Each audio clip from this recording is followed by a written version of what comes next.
Good morning, 7th Standard. This is Mrs. Sheila Bosco here for your next lesson. Water is a precious resource. Yes, of course. Can you live without water? Any living thing can live without water? You are all big children. Yes. It's not possible. Yes, I could hear. Yeah, it's not possible. Every living thing need food and water. So, precious means, see, we call it precious gems. That's all, precious stones. For example, diamond, topaz, ruby. All these are precious stones, we call it as, because very rarely we find that.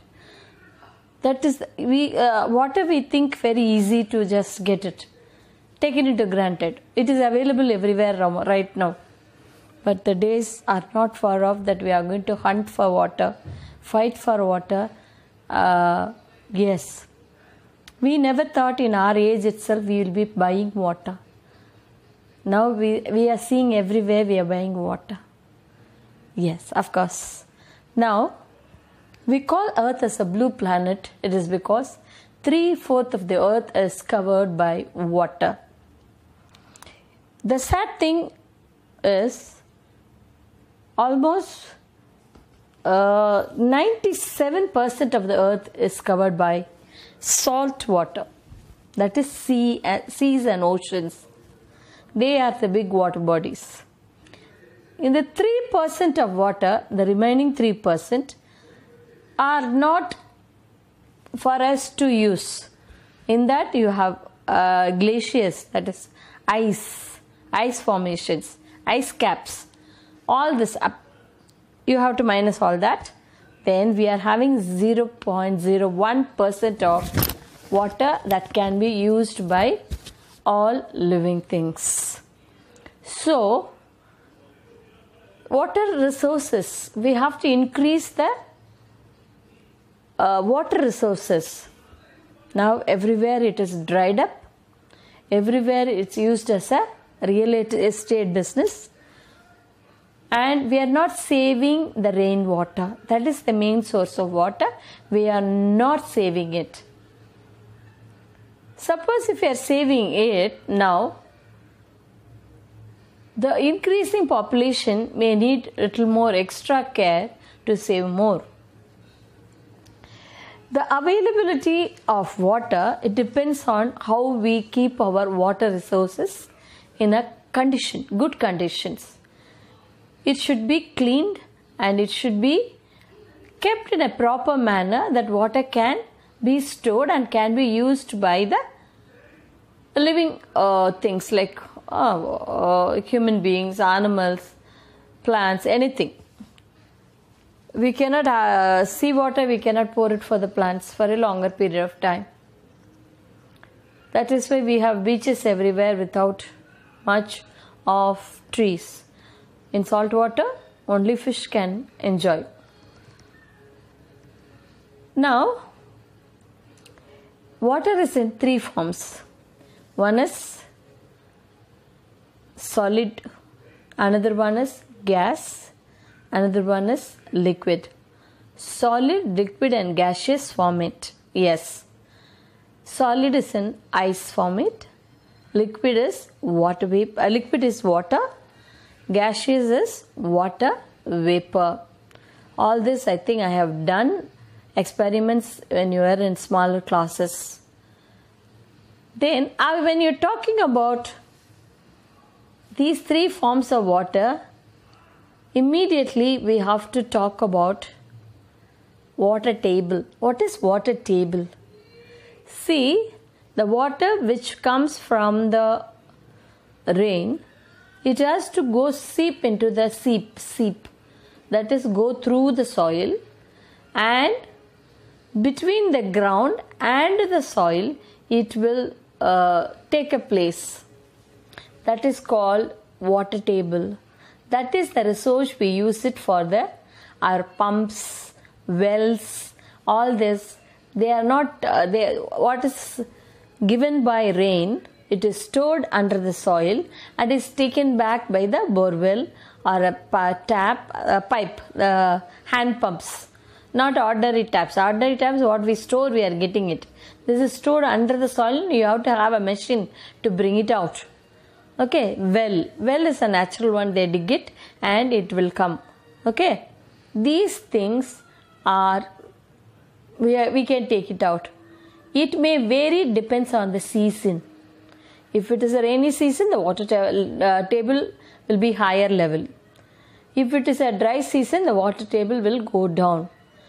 See, drier than that, what will happen? Without water, they have to carry the pot to different areas where they can, you have to have a water for cooking, cleaning, drinking, everything you need water. So, you must have seen people are carrying on the head pots, especially, we are in Tamil Nadu, not much of deserted places here, but people are living in deserted area like Rajasthan, nearby Rajasthan, even Andhra Pradesh, they have much water. That by Uttar Pradesh, all these places, they are struggling for water. You must have seen them, the pot after pot, they'll keep it like a line on the top and the ladies will carry it. Looks beautiful for us, but they have to walk around 5 to 10 kilometers to get that good water. Now, this is water table, the underground water which is stored for a future use. It's called water table. That is between the soil and the ground level. Now we move on to the water cycle. What is water cycle? The ice can change it to water. The water can change it to vapor. The vapor can change it to ice again or water again. This is called a cyclic movement of forms of water. The same thing it's happening in the nature also. Water from the lakes, seas, rivers, oceans, every day throughout the daytime, it started evaporating. That is changing of water into vapor, changing of liquid into gas. That is called evaporation. That goes to the sky. Once it reaches the sky, then it will try to catch up some cooler places. They form as droplets. When you have a cooler winds, they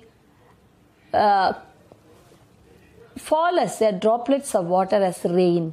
That formation of water and dropping, we call it as a condensation. Ordinary cooling, we get water. Just heavy cooling, you get ice, hailstones. Yes?